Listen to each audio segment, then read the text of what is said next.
Noche de mitos se emite desde un lugar mágico, extraído del libro de David Madrazo. 50 lugares mágicos de Asturias, de Ediciones Cidonia. Hoy toca un nuevo lugar cargado de historia, sacralidad y leyenda.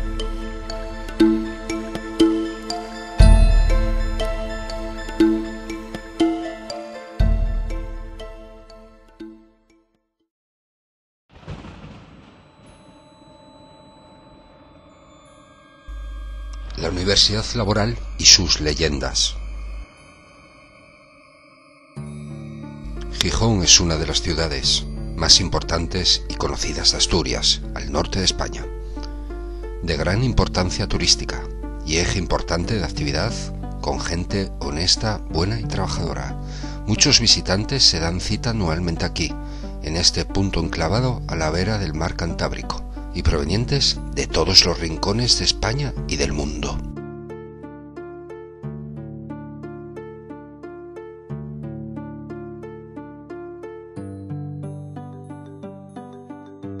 Quienes conozcan parte de su historia o han pisado o contemplado en alguna ocasión el edificio que tenemos ante nuestros ojos habrán quedado abrumados sin remedio alguno.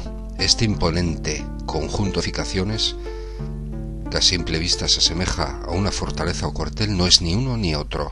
Aunque parezca una pequeña ciudad amurallada, nada tiene que ver con acuartelamientos militares, aunque fue creada en un tiempo donde las heridas del conflicto de la Gran Guerra de España aún estaban muy abiertas para una ciudad por aquel entonces pequeña. Cuando nuestra curiosidad e impetuosidad indiscreta nos lleve a aproximarnos a algunas de sus entradas o de sus muros, pensando que estamos ante un alcázar de Toledo o un acuartelamiento general, nos percataremos de la voluptuosidad del mismo, que cuenta del abandono de escasas zonas, pero que hace décadas eran muchas más, y aquellos más sensibles se percatarán de una especial tristeza, de recuerdos, de vivencias que sin duda son guardadas en un profundo silencio por esas colosales piedras. Se trata de la Universidad Laboral, una macrociudad fuertemente amurallada que hoy es conocida como Ciudad de la Cultura, recientemente convertida en monumento gijonés, junto con la actividad docente que de una forma u otra lleva activa desde tiempos de la posguerra, y es tan inmensa que muchas de sus zonas han ido quedando en desuso poco a poco. Otras han sido aprovechadas en distintas épocas o han sufrido distintos parones en el transcurso de su existencia. Otras han sido afortunadamente remodeladas o están en ese proceso, mientras algunas, más desafortunadas, siguen olvidadas tal vez por unas cuantas décadas más. Lo cierto es que el conjunto de edificaciones vive en la actualidad su edad de oro y está más activa que nunca, a pesar de quedar muy lejos en el tiempo el auténtico objetivo para el cual fue ideado, un sueño para niños huérfanos, y así ha sido desde su creación, cuando el conocido arquitecto Luis Moya comenzó un ambicioso proyecto que sería más un monumento a gran escala que unas universidades gratuitas. Iremos conociendo los detalles de su historia poco a poco. Profundizaremos en la historia de la Universidad Laboral, quién y por qué se creó, cómo era la sociedad de aquel entonces. Escucharemos a antiguos alumnos que nos contarán cómo funcionaba el sistema escolar en sus primeros años. También hablaremos con los protagonistas docentes de por aquel entonces. Y también descubriremos las leyendas urbanas relacionadas con la edificación. Escucharemos historias de fantasmas, experiencias de espiritismo vividas por alumnos recientes y analizaremos las bases reales de estas. Parte del abandono influyó mucho en la creación de estas y lo descubriremos.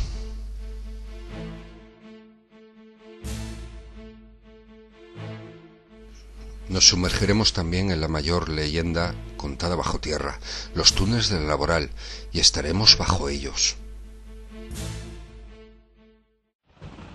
El comienzo me gustaría sobremanera trasladarlo a los anales de la propia universidad laboral, en la sociedad de aquella época, azotada por el sufrimiento minero. Según datos del libro La Laboral de Sison, un secreto, de Adolfo Camilo Díaz y Mercedes Menéndez, el cual recomendamos sobremanera, contrasta desde el año 1944 a 1946 el aumento de los accidentes no solo mortales, que por ejemplo en dicho año serían de 119 en Asturias. Esta época oscura de accidentes mineros sumaba un ambiente triste, dolido, que reinaba por todas las esquinas de la ciudad de Gijón, tremendamente castigada en los tiempos de conflicto. Gijón formaba parte de una de tantas ciudades en ruinas de una España que debía ser levantada de nuevo, tanto económicamente como moralmente.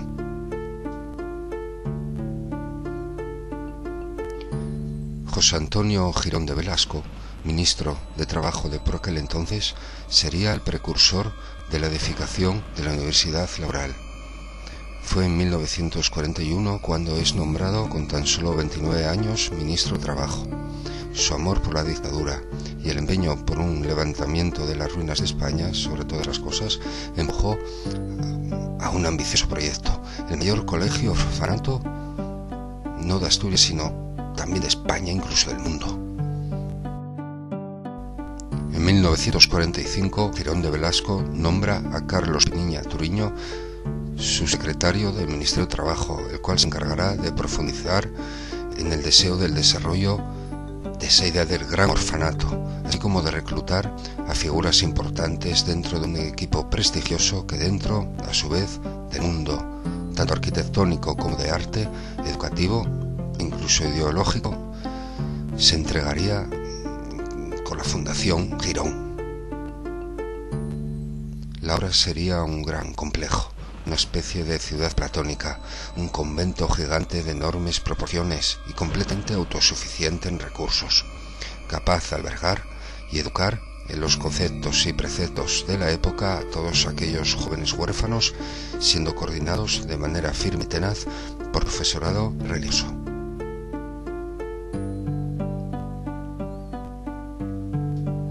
Es entonces cuando el arquitecto de reputación, Luis Moya Blanco, acepta la responsabilidad de transmitir a todo símbolo arquitectónico todo aquello majestuoso que la idea representaba, siendo ya y de forma oficial el 31 de diciembre de 1946, cuando aparece la primera memoria sobre la ubicación idónea de la gran construcción, que se conocería con el nombre de Institución de Formación Profesional y Social para Huérfanos de Mineros. Y es entonces cuando comienza a expropiar forzosamente la totalidad aproximadamente de 390.000 metros cuadrados de propiedades en Somio y Cabueñes, las parroquias colindantes. Un gran grupo de arquitectos y expertos de renombre, encabezados por Moya, llevarían a cabo el diseño y construcción de una obra majestuosa con todas las consecuencias del régimen español, como sería María Juana Antañón, cuarta mujer arquitecto de la historia de España, o Javier de Windhuizen, pintor y diseñador sevillano que trasladó el estilo de jardines andalusíes arábigos a los patios, destacando además el complejo sistema de mantenimiento y riego de los mismos, y que a día de hoy podemos ver preciosamente restaurados. También Florentino Trapero, autor de las 4 estatuas donde aparecen reflejados Quevedo, Calderón, Moratín y Tirso de Molina.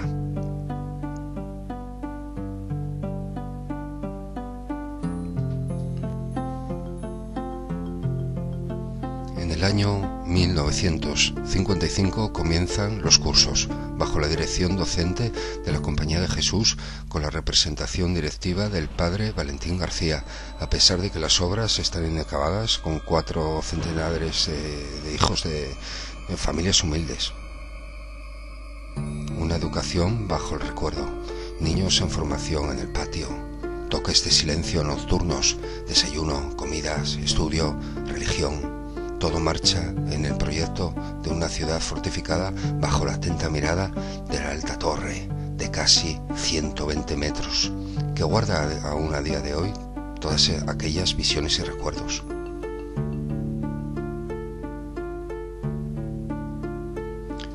En el año 1957 Girón cesa como ministro, entrando Fermín, el cual suspende de inmediato las obras de la Laboral, aún en proceso inacabadas, para comenzar una investigación sobre todo aquello referido a fondos e inversiones empleado en ellas en todo este tiempo.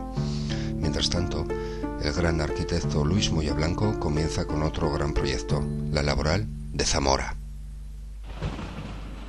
Es a partir de este momento cuando año tras año, provenientes de todos los rincones de España, el alumnado crece de forma estrepitosa.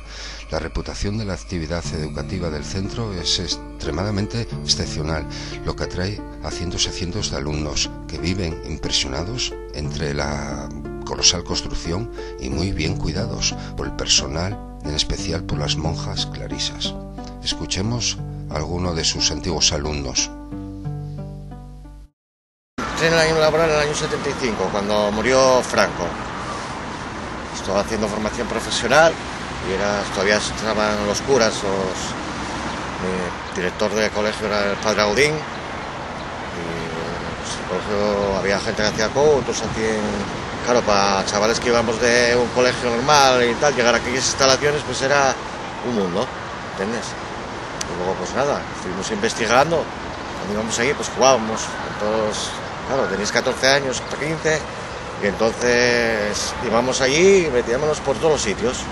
Un día nos metimos en el teatro, abrimos unas trampillas que había en el teatro, entramos sin que nos viera, encontramos unos túneles inmensos, que atiendaba un hombre de pie, o sea, que no sé qué te lo digo, nosotros pensábamos que era para cables y tal, pero bueno, los cables iban por abajo un poco, pero eso caminabas y llegaba hasta el cementerio que había allí en Dega. Profesores, teníamos profesores que, bueno, venían desde socialistas hasta gente de derechas, curas también, curas también teníamos. Allí aquello era otro mundo, porque allí, por ejemplo, tú date cuenta que la gente que iba allí, desde una goma hasta el cartabón y el compás, el mono de trabajo, los playeros, todo, desde todo, completamente todo, lo que nunca habías visto, claro, en aquella época, ¿no?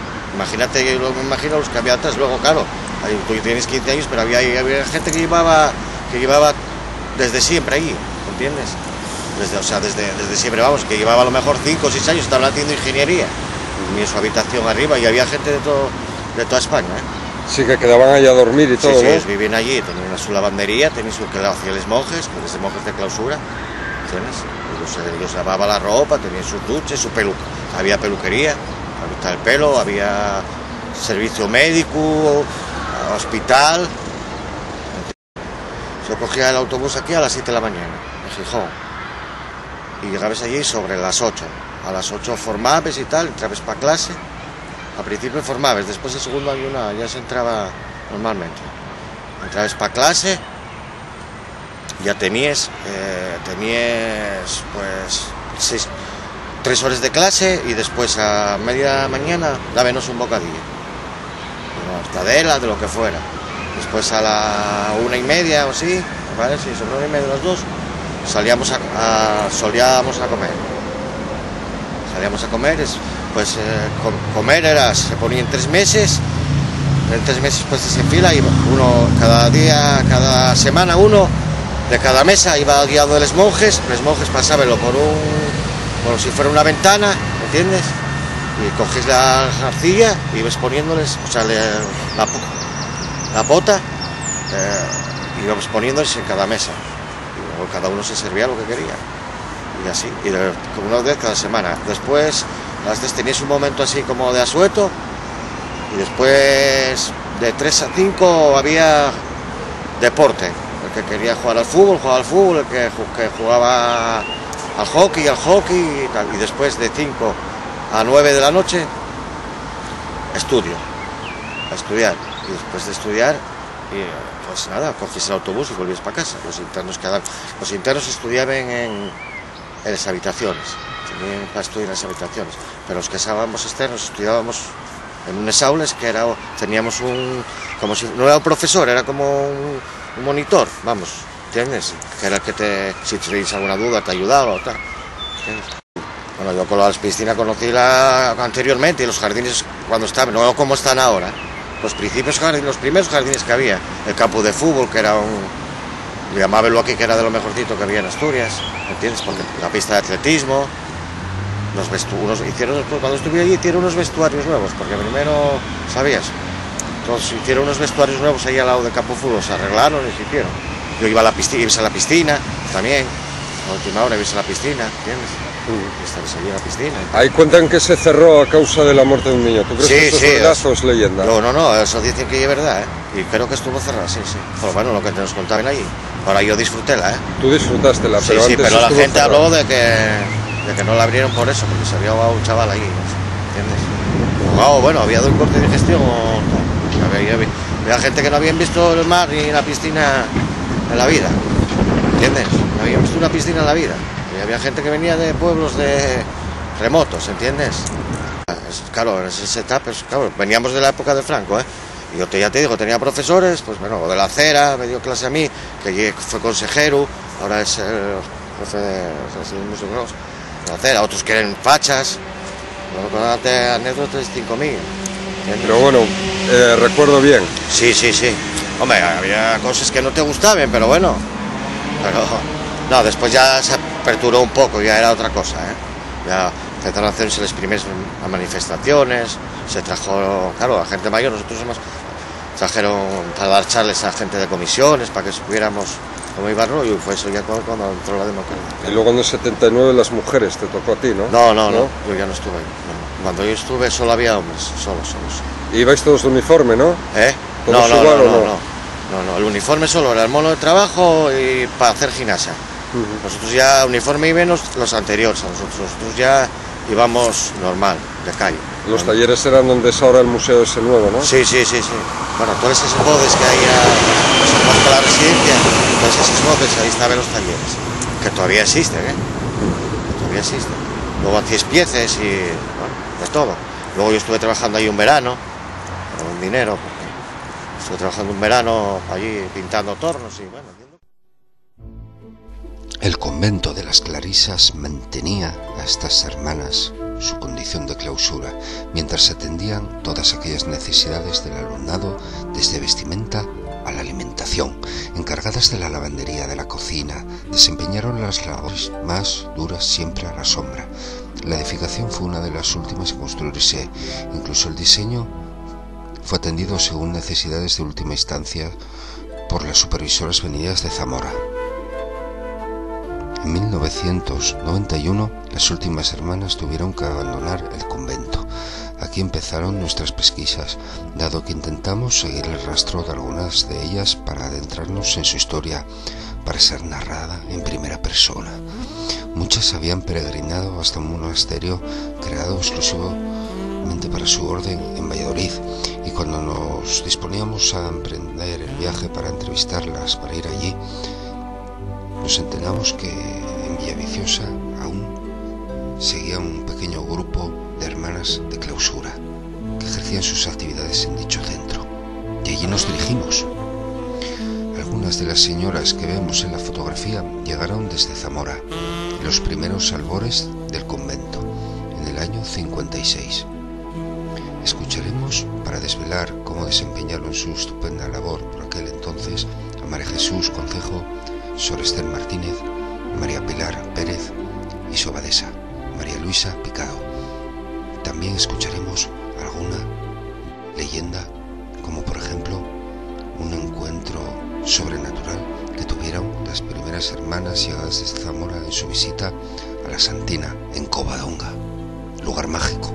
El convento actualmente es la sede de la RTPA, Radio Televisión del Principado de Asturias, y escucharemos la voz de estas hermanas que ayudaron sobremanera a la alimentación, a la vestimenta y también a la psicología de todos aquellos alumnos de tantas y tantas distintas épocas.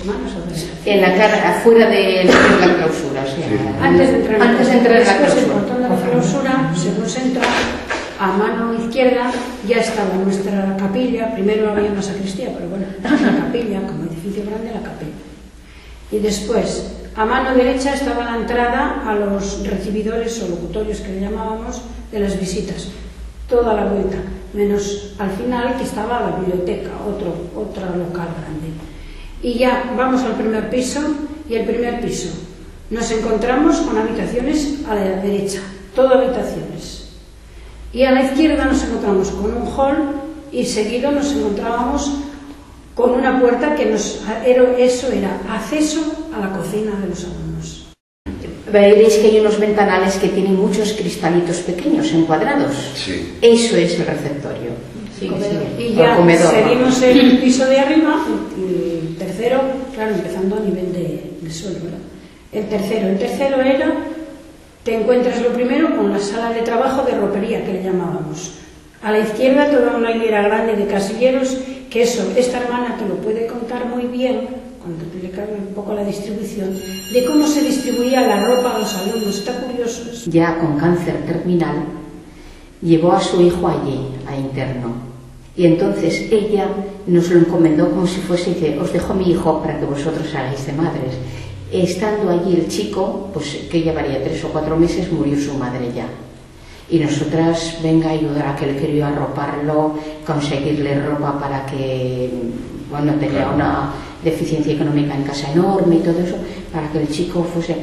O sea que hasta estos detalles nos conmovían a nosotras también, hasta qué punto confiaban a sus hijos a las monjas.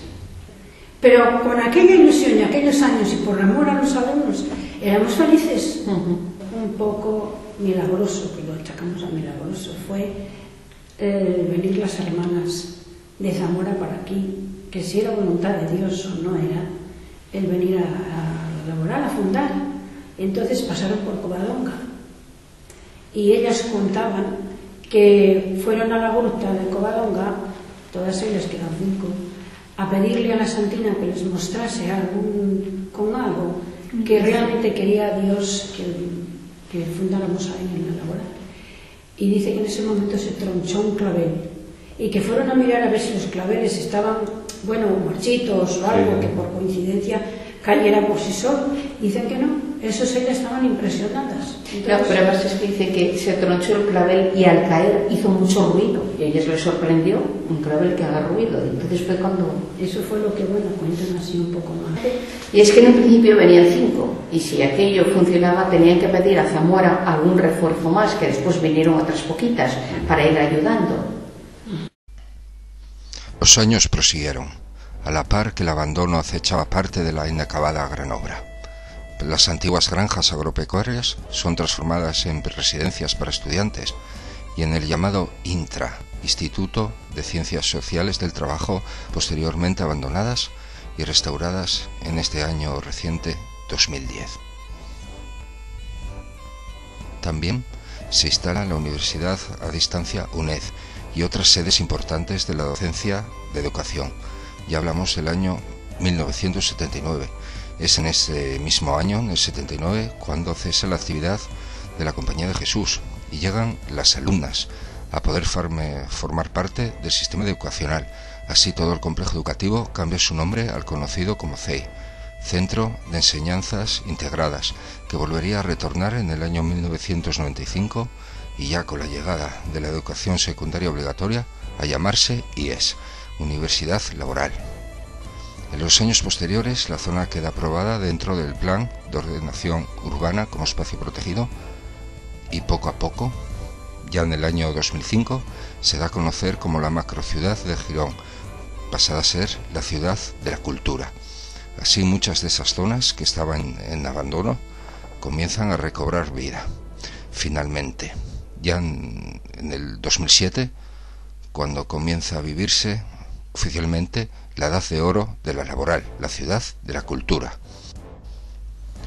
Ahí también podemos encontrar el Centro de Arte y Creación Industrial, la sede del Ente Público de Comunicación del Principado de Asturias, la Escuela de Trabajo Social IFP, el Centro I+D+I de la Thyssen, y con la realización de proyectos y espectáculos dentro del teatro y patio han convertido este centro en impresionante ciudad de la cultura, que todo aquel visitante curioso podrá ascender en el ascensor de la imperante torre para contemplar a vista de pájaro la ciudad de Gijón, del mar y sus concejos vecinos.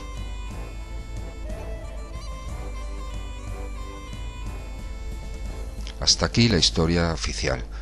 Ahora nos adentraremos en esa historia no escrita, pero sí contada, generación tras generación, y son las innumerables leyendas urbanas que año tras año van circulando de distinta forma, pero con una base en común. Escuchémoslas a partir de ahora.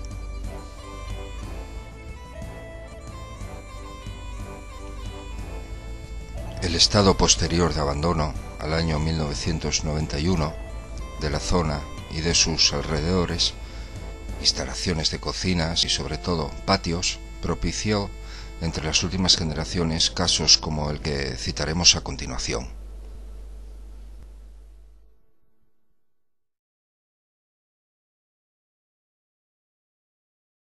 Por aquí cerca, sobre el 2006, una persona que conozco bastante bien, que es una persona normal, que no puede sospechar de ella por lo que te cuente o por lo que haya pasado. Entonces estaba por aquí paseando y iba acompañada de su pareja. Entonces de repente quedó como sonámbula, se quedó pálida, y el acompañante le llamaba por su nombre y no respondía ni nada.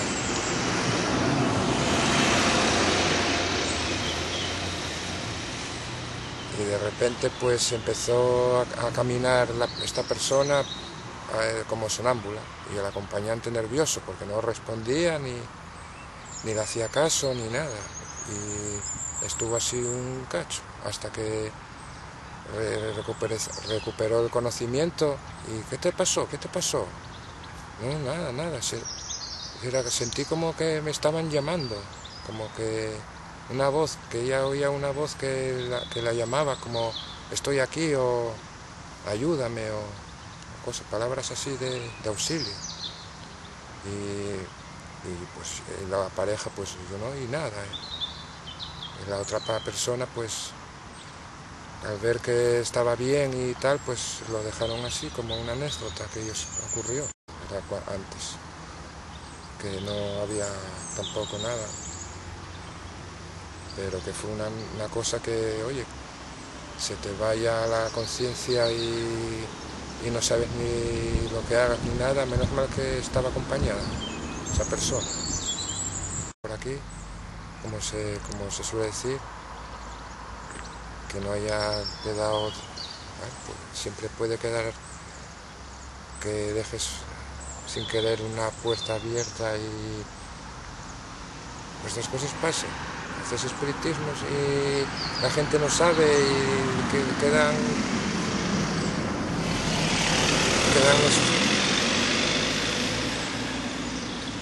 bueno, abres una puerta y quedan los espíritus por ahí. No es así, que dicen que no se puede hacer ouija sin gente que no sepa y eso, posiblemente por esas cosas. El estado de abandono que sufrieron estas y otras zonas de libre acceso, las cuales se accedían por las canchas y actuales jardines, abandonadas durante décadas, propició el despertar de fantasías y casos realmente extraños entre alumnos y visitantes. Los primeros testimonios que escucharemos en relación a extraños fenómenos son relacionados con espiritismo y extrañas prácticas llevadas tanto por alumnos como por visitantes que accedían a zonas de libre acceso y sufrían extrañas experiencias, sobre todo hablando de las zonas que citábamos anteriormente, aquellas que estaban libre acceso pero en total estado de abandono, tal vez por sugestión o guiados por testimonios también a su vez de otros alumnos. Muchos realizaban este tipo de prácticas. Estos extraños sucesos relacionados con el alumnado a consecuencias de sesiones de espiritismo de ouija, que sus ratos libres hacían a escondidas, sin conocimiento, origen de números de sucesos que de existir algo realmente serían los auténticos desencadenantes. Es decir, la ouija es ese sencillo instrumento de comunicación con el más allá, tan peligroso también. Pueden abrir desconocidas puertas, ya sea de nuestro subconsciente más interno o de esa realidad invisible. Lo cierto resulta que existen más dudas y cuestiones ante este sistema de tablero con sus leyes que respuestas ante el enigma. Bueno, pues estábamos yo y unos amigos, dos para ser exactos, sobre el año 2006, vinimos aquí porque habíamos oído que había gente que había hecho ouijas, y nada, vinimos un día de noche, yo y mis dos amigos. A propósito, estudiaban aquí, eran antiguos alumnos, y nada, vinimos con la tontería de hacer una ouija, porque habíamos oído que pasaban cosas raras y tal. Y entonces vinimos, nos pusimos, y la verdad yo no sé si sería por el momento, no sé, el que era un poco de noche y tal, empezamos a oír un lamento, como cadenas arrastrando por el suelo. Y la verdad, ese día marchamos pero súper asustados. Bueno, de hecho marchamos corriendo como pininos. Bueno, y eso fue lo que nos sucedió. Después, hablando con otra serie de conocidos de lo que había pasado y tal, y que sí, que había alumnos de aquí, de la Universidad Laboral, que por la gracia dicen que aquí hay unos túneles subterráneos que comunican, no sé a dónde llegarán, que por lo que comunican la Universidad Laboral con el convento y tal, y que se escondían ahí para hacer ouijas, y que tanto de lo mismo, que se escondían, hacían la ouija, la abrían, no sé cómo dirá eso, pero la abrían, y bueno, y de hecho echaban todos a correr. Y eso fue lo que pasó. Sesiones de contacto con supuestos espíritus de adolescentes sugestionados ante un objeto que se desliza sobre una tabla, que de salir a algo exitoso muy probablemente les causase más miedo o terror bajo la sugestión que ser sorprendidos por alguna autoridad de la zona. Fue el inicio de numerosas leyendas urbanas que generación tras generación fue creciendo tanto en práctica como en casos diversos, pero a su vez con una clara base de la que partir. También visitantes durante la noche fueron sorprendidos por extrañas apariciones. Es algo que debemos de empezar a citar dentro de las leyendas urbanas de la Laboral. Hablamos de las apariciones fantasmales que se han dado durante la noche por la zona.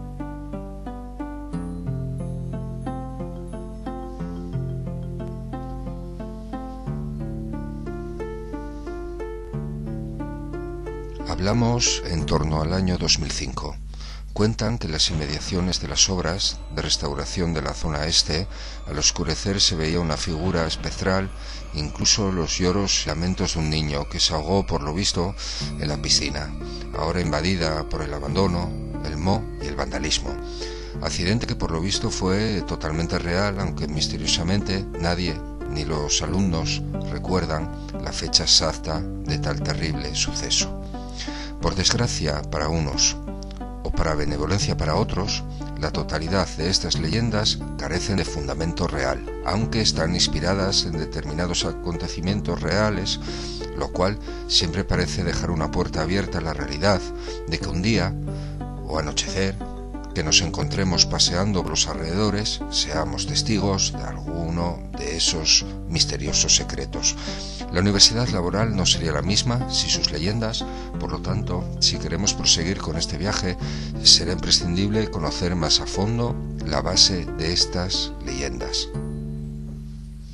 Otra de estas historias que corren de boca en boca hablan sobre un terrible accidente en el teatro con capacidad de 1500 personas. Por lo visto, un alumno había fallecido allí a causa de la caída de un foco.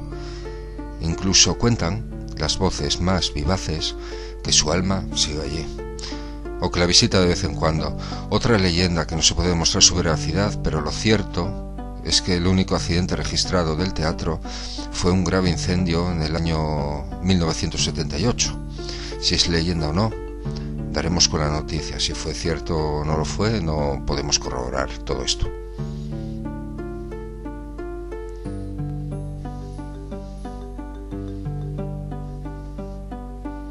De las leyendas más extendidas, sin lugar a dudas, sería la que habla de largos túneles extendidos por el subsuelo del conjunto de la Laboral, que se fundamentan en un objetivo de desalojo en caso de guerra. Son conocidas estas historias en nuestra actual época, que sin duda han llegado a tocar la gran ciudad de la cultura de Gijón, y que muchos de sus habitantes conocen en una o mayor medida. Cuentan que bajo la Marca Universidad existen túneles secretos que conducen a distintos lugares. Algunos parecen extenderse a distancias disparatadas, con un fin intuido e insinuado, con fines muy diversos, como por ejemplo posibles evacuaciones ante el estallido de una nueva guerra, e incluso, como citan otras fuentes más atrevidas, que sirvieron para guardar el oro perdido del nazismo. Lo cierto es que los túneles existen, como estamos viendo en las imágenes. Otra cosa será que nos lleven hasta el vecino Monte de Deva o a la alejada playa de España, a bastantes kilómetros de distancia. La realidad de estos túneles, al menos a día de hoy, conllevaría la finalidad no solamente de unir dependencias a una, sino también para tirar basuras en los contenedores en su día, conductos de tendido eléctrico, salas de calderas, de máquinas, y en fin, todo aquello necesario para la vida de los más de 1000 alumnos que desempeñaron sus estudios allí y el personal docente.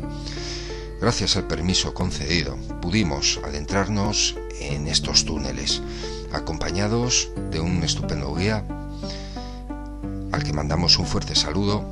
Pudimos grabar las imágenes que pueden ver hasta en infrarrojo también.